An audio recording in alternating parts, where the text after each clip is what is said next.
నమస్తే, welcome to Leo. మనతో ఉన్నారు సీనియర్ జర్నలిస్ట్ హేమసుందర్ గారు. సార్ నమస్తే. నమస్తే అండి. సార్, గుమ్మడి నరసయ్య గారి గురించి తెలుగు వారికి తెలియని వాళ్ళు అంటూ ఎవరు ఉండరు. ఆయనకు సంబంధించిన రాజకీయ జీవితం ఎలా ఉంది, ఇప్పటికీ ఆర్థిక పరిస్థితులు ఎలా ఉన్నాయో కూడా అందరికీ తెలిసిందే.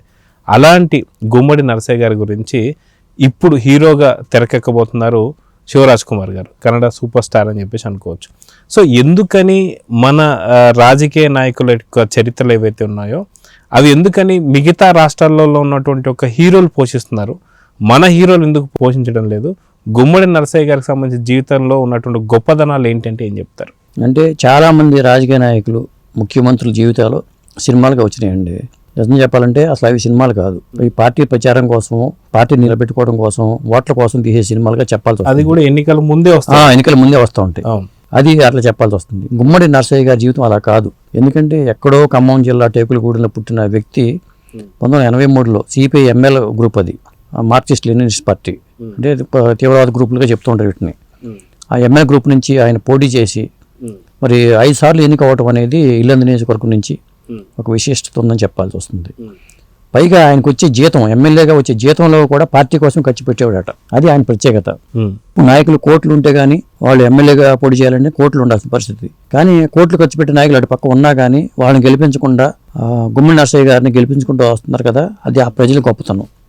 ఇలాంటి నాయకుల జీవితాలని ఒక విధంగా చెప్పాలంటే అది ఒక మెసేజ్. ఇప్పుడు గుమ్మడి నరసయ్య గారి జీవితం ఆయన బతికుండగానే సినిమాగా రావటం, ఒక ఇంత మెసేజ్ ఓరియంటెడ్ సినిమాని, ఈ ఆలోచన వచ్చిన వాళ్ళని మెచ్చుకోవాలి. అలాగే ప్రవల్లిక ఆర్ట్ క్రియేషన్స్ అంట వాళ్ళు ఈ ఆలోచన రావటం కానీ, దీనికి శివరాజ్ కుమార్ గారిని ఎంపిక చేయడం కానీ ఒక ప్రత్యేకత ఉందని చెప్పాలండి. అయితే ఎందుకని మన తెలుగు సంబంధించిన రాజకీయ నాయకులకు సంబంధించినటువంటి జీవిత చరిత్రలో మిగతా రాష్ట్రాల హీరోలు వచ్చి పోషిస్తున్నారు, మన హీరోలు ఎందుకని పోషించడం లేదు అంటే ఏం చెప్తారు? నిజమే, మీరు అన్నది నిజమే. ఎందుకంటే మన రాజశేఖర రెడ్డి గారి జీవితం మీద సినిమా వస్తే మమ్ముట్టి గారు వచ్చి చేయాల్సిన పరిస్థితి వచ్చింది. మరి అలాగే ఇప్పుడు గుమ్మడి నరసయ్య గారి కోసం శివరాజ్ కుమార్ గారిని తీసుకున్నారు.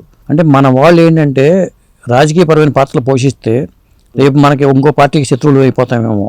గుమ్మడి నరసయ్య గారిది అట్లా ఉండదు. ఇప్పుడు రాజశేఖర రెడ్డి గారు అంటే ఒక విధంగా చెప్పాలంటే అది ఒక ఇంకో పార్టీ శత్రుత్వం వస్తుంది, మనకు అవసరం ఈ రాజకీయాలు అనుకుని కూడా వాళ్ళు అట్లా అనుకుని ఉండొచ్చు. అందులో భాగంగానే అలా తీసుకొస్తున్నారు. ఇప్పుడు కంగనా రనౌత్ వచ్చి జయలలిత గారి పాత్ర పోషించాలా, ఇలాంటివి వాళ్ళు చేశారు.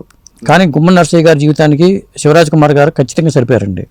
నిన్న మోషన్ పోస్టర్ రిలీజ్ అయింది. సైకిల్ పట్టుకుని ఆయన వస్తున్న ఫోటో చూసుకున్న తర్వాత ఆయన ఇప్పుడున్న పరిస్థితుల్లో చూసుకుంటే సేమ్ గుమ్మడి నరసయ్య గారి లాగానే కనిపిస్తున్నాడు ఆయన. అది కాబట్టి అంటే మన వాళ్ళు చేయకపోవడం కారణం ఏంటంటే అదే, రాజకీయ పరంగా ఎందుకు మనకు తలకానొప్పులు, ఏమాత్రం తేడాలు వచ్చినా మళ్ళీ మనకి అది ఇదవుతుంది అంటూ మన వాళ్ళు కొద్దిగా యాక్సెప్ట్ చేయకపోవడానికి కారణం అదే అనుకుంటున్నాను నేను. కానీ గుమ్మడి నరసయ్య గారి గురించి వచ్చేసరికి ఆయన ఏ పార్టీకి ఇప్పుడైతే ప్రస్తుతానికైతే పార్టీలకు సంబంధం లేకున్నారు కాబట్టి అలాంటి ఇష్యూ గుమ్మడి నరసయ్య గారితో ఉండకపోవచ్చు కదా.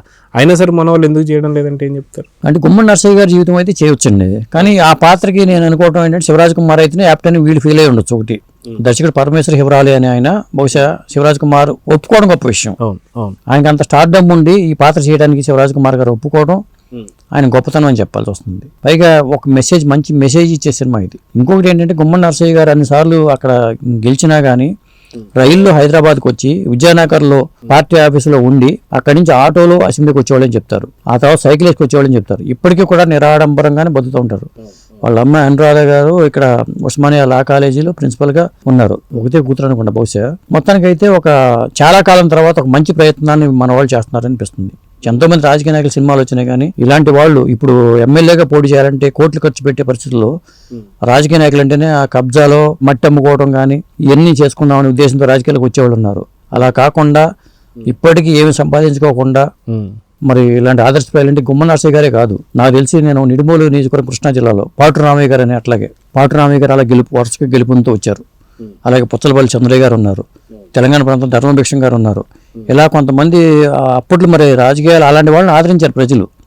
ఇప్పుడు మరి ఆ పరిస్థితులు మారిపోయినాయి. అయితే వాస్తవాన్ని మనం చూసుకుంటే గుమ్మడి నరసయ్య గారికి సంబంధించి ఆర్థిక స్థితిగతులు అనేది అందరికీ తెలిసిందే. ఇప్పుడు ఆయన ప్రమోషనల్ గా ఆయనే డబ్బు పెట్టి తీపిస్తున్నారంటే కాదు, అది అందరికీ ఆయన చేయరు కూడా. ఎందుకంటే ఆయన కనీసం కార్లో కూడా రానటువంటి వ్యక్తి, ఆయన కోసం ఆయన ప్రమోషనల్ గా ఆయన చేయించుకునే సినిమాకైతే కాదు. కానీ మిగతా రాజకీయ నాయకులు వాళ్ళ కోసం ప్రమోషనల్గా పాటలు పాడించుకుంటుంటారు, సినిమాలు తీపించుకుంటుంటారు, ఇంకెన్నెన్నో చేస్తుంటారు. కానీ ఇప్పుడు ఎందుకు అంటే ఎవరు దీనికి ఒక ఆద్యం పోస్తున్నారు, ఎవరు ముందుకు వచ్చి సినిమా తీయబోతున్నారు, వాళ్ళ గురించి చెప్పాలంటే ఏం చెప్తారు? ఇది మంచి ప్రశ్న వేశారండి. ఎందుకంటే నేను కూడా సురేష్ రెడ్డి అట ఈ సినిమా నిర్మాత. ఆయన ప్రవల్లిక ఆర్ట్ క్రియేషన్స్ బ్యానర్ మీద పరమేశ్వర్ హివరాలే దర్శకత్వంలో చేస్తున్నారు.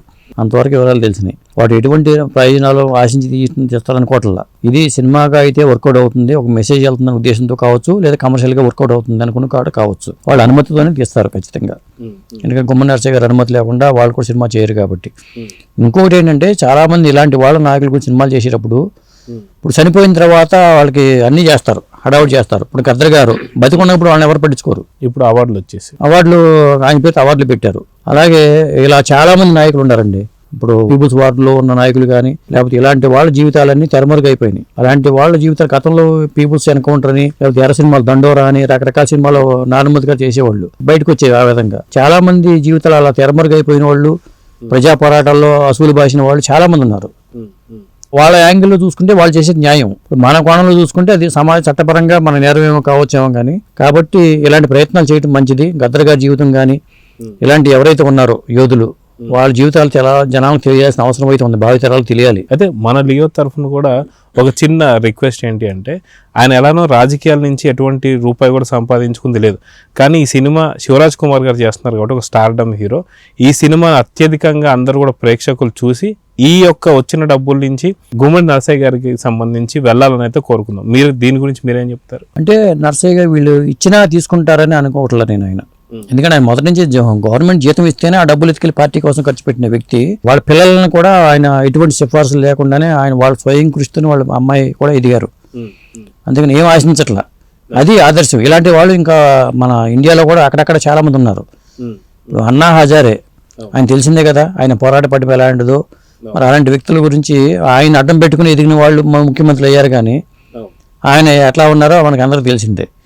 ఇలాంటి వ్యక్తులు ఇండియాలో ఎక్కడైనా ఉన్నారంటే వాళ్ళకు సినిమాల రూపంలో తీసుకొస్తే కనీసం భావితరాలలో మార్పు తీసుకురావడానికి ఉపయోగపడుతుంది. అది ఒక మెసేజ్ అండి. సార్, ఇటీవల కాలంలో మన తెలుగు సినిమా ఇండస్ట్రీ కావచ్చు, లేదా మిగతా సినిమాలు కూడా చూసుకుంటే కొన్నిటి మీద చర్చలు అయితే జరుగుతున్నాయి. అంటే ఒక గంజాయి లేదంటే ఒక ఎర్రచందనం ఈ అమ్ముకునే వాళ్ళకి నేషనల్ అవార్డులు వస్తున్నాయి అవి ఇవి అని చెప్పేసి. సో నిజంగా అలాంటి సినిమాలు ఇప్పుడు సమాజానికి అవసరం అంటారా, లేదా ఇప్పుడు గుమ్మడి నరసయ్య గారు లాంటి సినిమాలు అవసరం అంటారా? అంటే ఈ చర్చ గురించి మీరు మాట్లాడితే ఏం మాట్లాడతారు? ఖచ్చితంగా నరసయ్య గారు లాంటి జీవితాలే మనకు కావాలి. ఎందుకంటే ఇప్పుడు బలగం సినిమా కూడా పట్టం కట్టారు. మీరు ఎవరైతే ఎర్రచందనం ఉత్తమ నటుడిగా అవార్డు ఇచ్చారనుకున్నారో అలాంటి వాళ్ళు కూడా బలగాన్ని కూడా గుర్తించారు కదా. అలాగే ఇప్పుడు నరసయ్య గారు లాంటి జీవితాన్ని సినిమాలు తీస్తే ఖచ్చితంగా జనం మెచ్చేలాగా సినిమా ఉంటే అది ఖచ్చితంగా అలాంటి సినిమాలకి అవార్డులు ఇవ్వడం కానీ, అలాంటి సినిమాలకు పట్టం కట్టడం కానీ చేయాల్సిందే. ఎందుకంటే మెసేజ్, అది సినిమాల ద్వారా మెసేజ్ ఇస్తే అది జనాల్లోకి వెళ్ళిపోతుందండి ఆటోమేటిక్గా. మొత్తానికి ఈ సినిమా ఎప్పుడు సెట్స్ మీదకి వెళ్తుందంటే ఏం చెప్తారు? ఆల్రెడీ వాళ్ళు పోస్టర్లు అన్ని రిలీజ్ చేశారు కాబట్టి ప్యారల్గా షూటింగ్ అయితే స్టార్ట్ అవుతున్నట్టుగా మనకు అనిపిస్తుంది. వాళ్ళు అప్డేట్స్ ఇచ్చారు కాబట్టి నేను అనుకోవడం వాళ్ళు ఎక్కువ టైం కూడా పట్టదు. నెక్స్ట్ సమ్మర్ కల్లా ఈ సినిమా రిలీజ్ అయ్యే ఛాన్సెస్ ఉన్నాయి. చూద్దాం సార్, ఖచ్చితంగా ఇలాంటి మంచి సినిమాలని అందరూ కూడా ఆదరించాలని చెప్పి మన లియో తరఫున కూడా కోరుకుందాం. నమస్తే. నమస్తే అండి.